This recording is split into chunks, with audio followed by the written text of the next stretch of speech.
the presentation goes on, so please, Dr. Bell.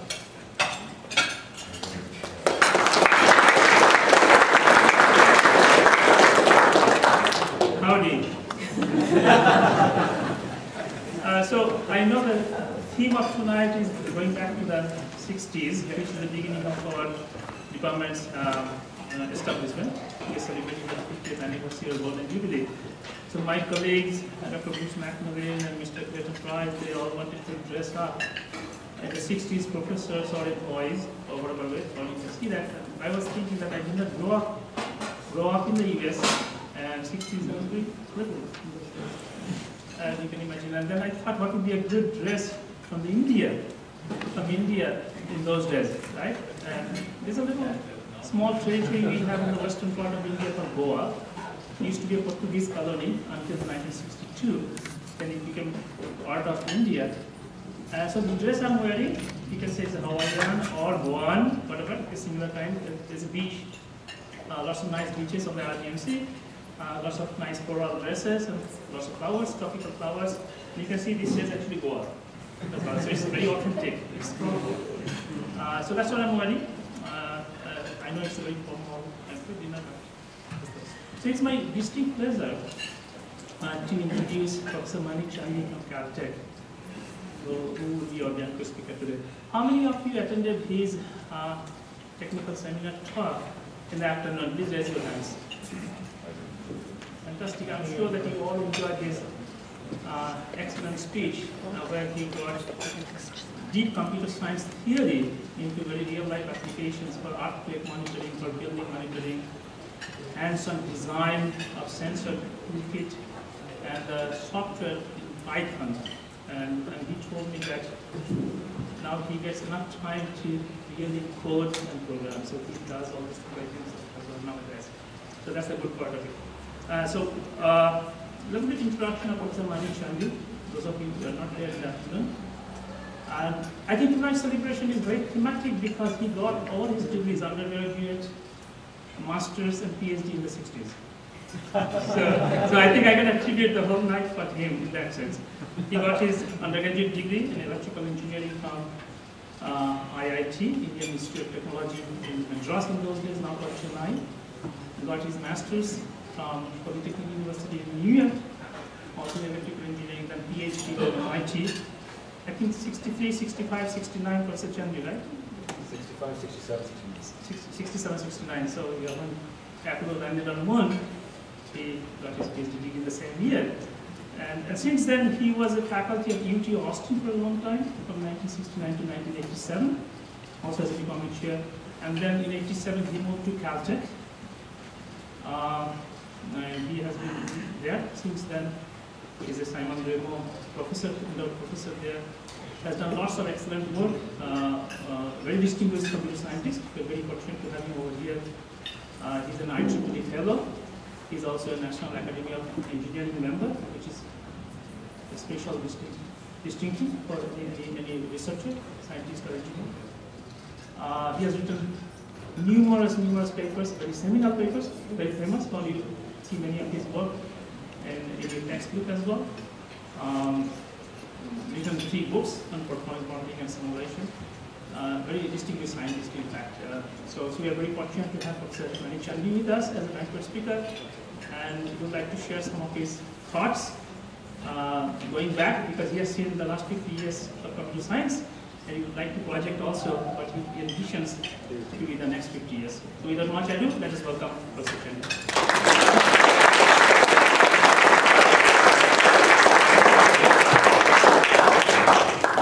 So thank you very much. I asked Ajal why he invited me here, and he said he needed somebody who graduated in '65. So he went down in alphabetical order all the computer scientists who were alive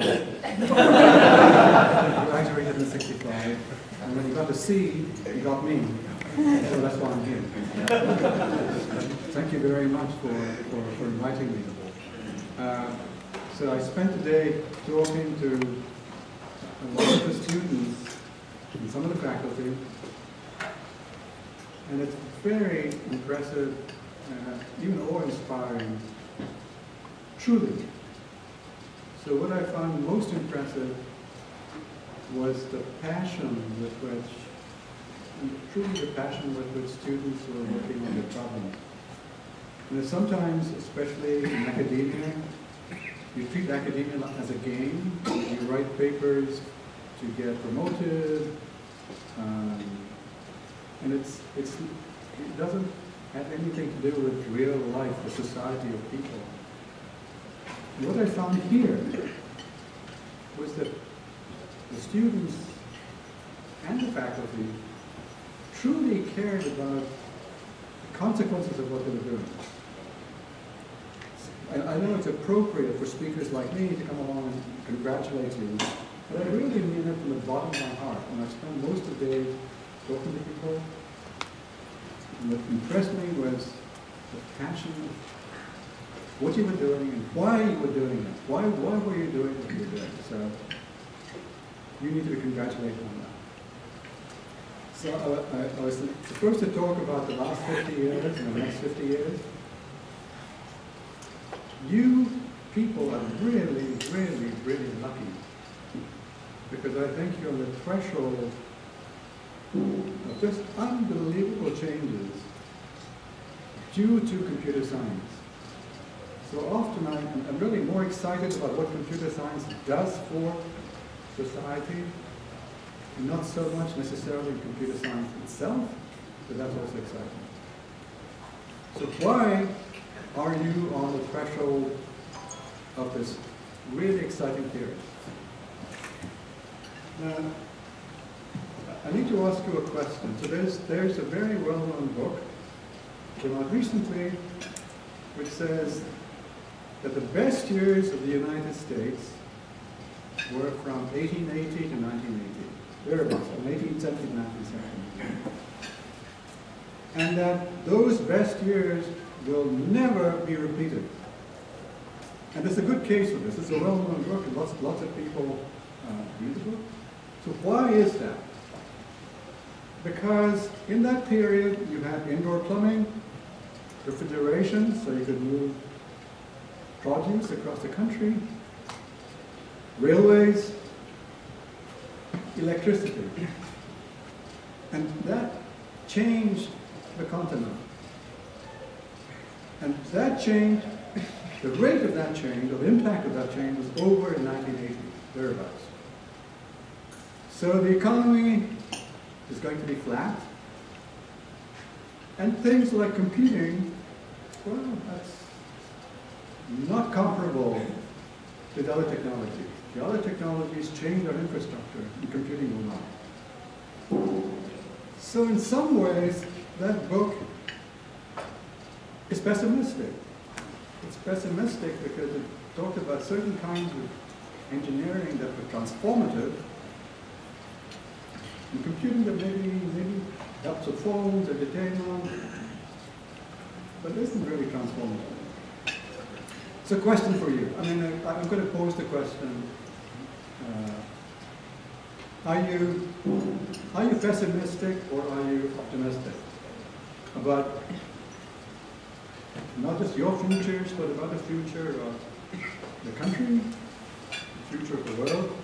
So just think about it for 10 seconds. If you want to give yourself a thumbs up or a thumbs down for where you think the country is going to go in the next 50 years, where do you think it will go? So some people really say up, some people down. Now my guess is that the majority of you would go thumbs up. Why is that? Because you happen to be in the most exciting department, one of the most exciting departments in the university, and doing some of the most exciting things there are. So in general, especially in this recent political climate, there have been a lot of surveys. And surveys that show that people are optimistic tend to be surveys of people like you, who happen to be in this area and see the potential for growth. And not just the growth in computing as such, but the impact of computing in healthcare, in transportation, in automation, in smart living, in everything. So that's one sort of theme I want to get across. Think about pessimism, optimism, in the context of what you do and what a lot of other people do. And why are they pessimistic? Not that they shouldn't be, in this life is life, but let's try to understand from their point of view why things don't look as good as they do to you. That's point number one. But you are very, very lucky to be in this particular place, in this particular time.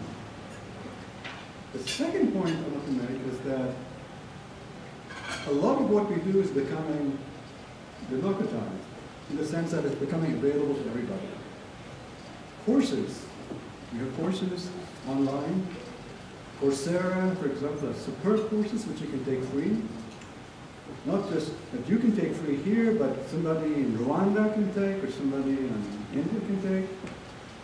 So courses, material is free. Almost all the software I work with is free.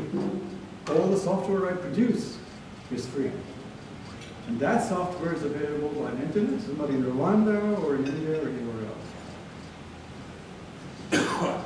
So what's going to determine whether you will have a successful, in some sense, successful life, an economically successful life, or not? If everything is available free, then who is going to be more successful or more adaptive and who's not? So think about somebody, let's pick Rwanda as an example. Somebody in Rwanda, somebody here in Lola. Everything is free. Now I'm going to suggest to you that what makes the difference, I'm going to be a little corny here, but what makes the difference is love, or at least, how should I put it, it's time. Somebody spent time with you to make you what you are here in this table. Somebody meaning your family, your parents, classmates, professors. Somebody spent time, and time is the most valuable, scarce resource. So the people who are sponsoring you, they're sponsoring you here possibly because they're also spending time. The very fact that they're sitting here with you at this table is time that they could be doing something else. So what's going to make the difference between those who succeed and those who don't is the time that somebody, many people, spent with them to help them. From holding them as babies, changing diapers, which I've done, all the way to sitting with you at the table today. So you have two obligations. One obligation is to return that, to spend time with other people to help them succeed, just as people have spent time with you. The technology is going to be free. The software is going to be free. The courses are going to be free. What's not going to be free is caring time. So you have an obligation, not just to your children, you could have someone else, but to the community. Just as your sponsors are spending time with you. That's obligation number one. Obligation number two is I would like you to stand up, turn around to your sponsors and family if they're here, and clap for them, because they spent time with you. So please, all the students, please stand up, turn around, clap for them.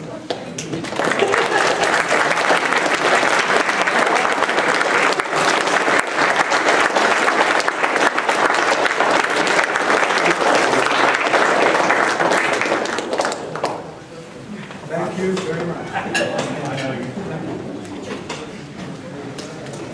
Yep.